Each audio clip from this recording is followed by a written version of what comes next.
नमस्कार दोस्तों। जिस प्रकार इस ब्रह्मांड का न कोई अंत है और न ही कोई शुरुआत, उसी प्रकार शिव अनादि है। संपूर्ण ब्रह्मांड शिव के अंदर समाया हुआ है। आइए स्मरण करते हैं सोमवार व्रत कथा। प्राचीन काल की बात है। एक नगर में एक धनवान साहूकार रहता था, जिसके घर में धन की कोई कमी नहीं थी। परंतु उसको एक बहुत बड़ा दुख था कि उसके कोई पुत्र नहीं था। वह इसी चिंता में दिन रात लगा रहता था। वह पुत्र की कामना के लिए प्रत्येक सोमवार को शिवजी का व्रत और पूजा किया करता था तथा सायंकाल को शिव मंदिर में जाकर शिवजी के सामने दीपक जलाया करता था। उसके इस भक्ति भाव को देखकर एक समय पार्वती जी ने शिवजी महाराज से कहा कि महाराज, यह साहूकार आपका अनन्य भक्त है और इसकी मनोकामना पूर्ण करनी चाहिए। शिवजी ने कहा, हे पार्वती, यह संसार कर्म क्षेत्र है। जैसे किसान खेत में जैसा बीज बोता है वैसा ही फल काटता है, उसी तरह है इस संसार में जैसा कर्म करते हैं वैसा ही फल भोगते हैं। पार्वती जी ने अत्यंत आग्रह से कहा, महाराज, जब यह आपका अनन्य भक्त है और इसको अगर किसी प्रकार का दुख है तो उसको अवश्य दूर करना चाहिए, क्योंकि आप सदैव अपने भक्तों पर दयालु होते हैं और उनके दुखों को दूर करते हैं। यदि आप ऐसा नहीं करेंगे तो मनुष्य आपकी सेवा तथा व्रत क्यों करेंगे। पार्वती जी का ऐसा आग्रह देख शिवजी महाराज कहने लगे, हे पार्वती, इसके कोई पुत्र नहीं है। इसी चिंता में यह अति दुखी रहता है। इसके भाग्य में पुत्र न होने पर भी इसको मैं पुत्र प्राप्ति का वरदान देता हूँ, परंतु यह पुत्र केवल 12 वर्ष तक जीवित रहेगा। इसके पश्चात वह मृत्यु को प्राप्त हो जाएगा। इससे अधिक और मैं इसके लिए कुछ नहीं कर सकता। यह सब बातें साहूकार सुन रहा था। इससे उसको न तो कुछ प्रसन्नता हुई और न ही कुछ दुख हुआ। वह पहले जैसे ही शिवजी का व्रत और पूजन करता रहा। कुछ काल व्यतीत हो जाने पर साहूकार की स्त्री गर्भवती हुई और 9वें महीने में उसके गर्भ से अति सुंदर पुत्र की प्राप्ति हुई। साहूकार के घर में बहुत खुशी मनाई गई, परंतु साहूकार ने उसकी 12 वर्ष की आयु जानकर प्रसन्नता प्रकट नहीं की और न ही किसी को भेद बताया। जब वह बालक 11 वर्ष का हो गया तो उस बालक की माता ने उसके पिता से विवाह आदि के लिए कहा, तो साहूकार कहने लगा कि अभी मैं इसका विवाह नहीं करूँगा, अपने पुत्र को काशी पढ़ने के लिए भेजूँगा।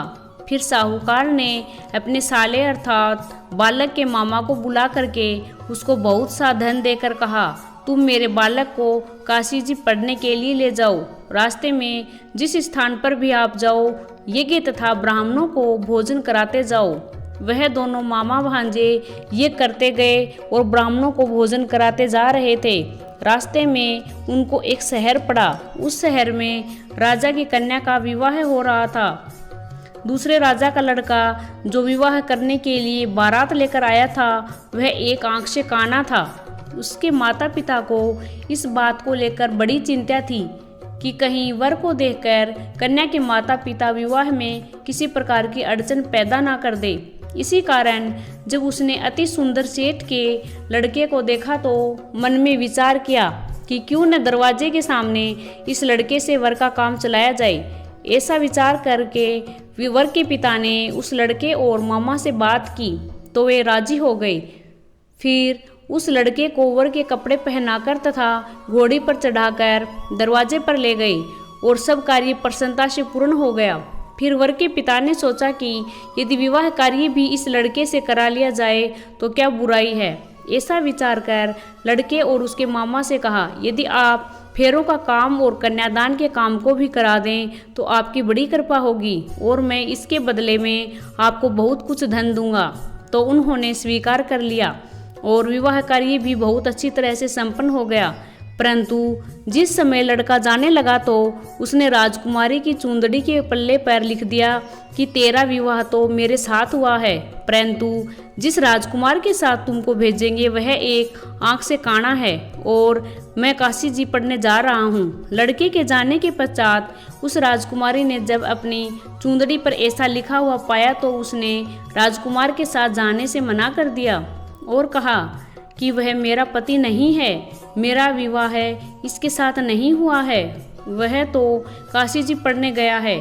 राजकुमारी के माता पिता ने अपनी कन्या को विदा नहीं किया और बारात वापस चली गई। उधर सेठ का लड़का और मामा काशी जी पहुंच गए।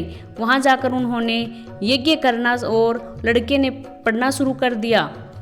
जब लड़के की आयु 12 वर्ष की हो गई तो उस दिन उन्होंने यज्ञ रच रखा था कि लड़के ने मामा से कहा कि मामा जी आज मेरी तबीयत कुछ ठीक नहीं है। तब मामा जी ने कहा कि अंदर जाओ और सो जाओ। लड़का अंदर जाकर सो गया और थोड़ी देर में उसके प्राण निकल गए। जब तक उसके मामा ने आकर देखा कि वह मुर्दा पड़ा है तो उसको बड़ा दुख हुआ और उसने सोचा कि अगर मैं अभी रोना पीटना मचा दूंगा तो यज्ञ का कार्य अधूरा रह जाएगा। अतः उसने जल्दी से यज्ञ का कार्य समाप्त कर ब्राह्मणों के जाने के बाद रोना पीटना प्रारंभ किया। संयोगवश उसी समय शिव पार्वती जी उसी रास्ते से जा रहे थे। जब उन्होंने जोर जोर से रोने की आवाज़ सुनी तो पार्वती जी ने कहा कि महाराज कोई दुखिया रो रहा है, उसके कष्ट को दूर कीजिए।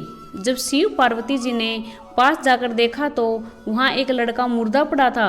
पार्वती जी कहने लगी कि महाराज यह तो उसी सेठ का लड़का है जो आपके वरदान से हुआ था। हे महाराज इस बालक को और आयु दीजिए, नहीं तो इसके माता पिता तड़प तड़प कर मर जाएंगे। पार्वती जी के बार बार आग्रह करने पर शिवजी ने उसको जीवन वरदान दिया और शिवजी महाराज की कृपा से लड़का जीवित हो गया। शिवजी और पार्वती जी कैलाश पर्वत पर चले गए।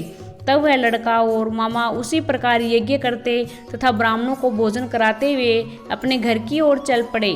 रास्ते में उसी शहर में आए जहाँ उसका विवाह हुआ था।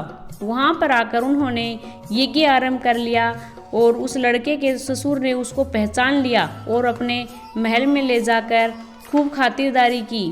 साथ ही बहुत से दास दासियों के सहित आदरपूर्वक लड़की और जमाई को विदा किया। जब वो अपने शहर के निकट आए तो मामा ने कहा कि मैं पहले तुम्हारे घर जाकर खबर कर देता हूँ। जब उस लड़के का मामा घर पहुँचा तो लड़के के माता पिता घर की छत पर बैठे थे और यह प्रण कर रखा था कि यदि हमारा पुत्र सकुशल लौट आया तो हम राजी खुशी नीचे आ जाएंगे, नहीं तो छत से गिरकर अपने प्राण खो देंगे। इतने में उस लड़के के मामा ने आकर यह समाचार दिया कि आपका पुत्र आ गया है, तो उनको विश्वास नहीं हुआ। तब उसके मामा ने शपथ पूर्वक कहा कि आपका पुत्र अपने पत्नी के साथ बहुत सारा धन लेकर आया है। तो सेठ ने आनंद के साथ उसका स्वागत किया और बड़ी प्रसन्नता के साथ रहने लगे।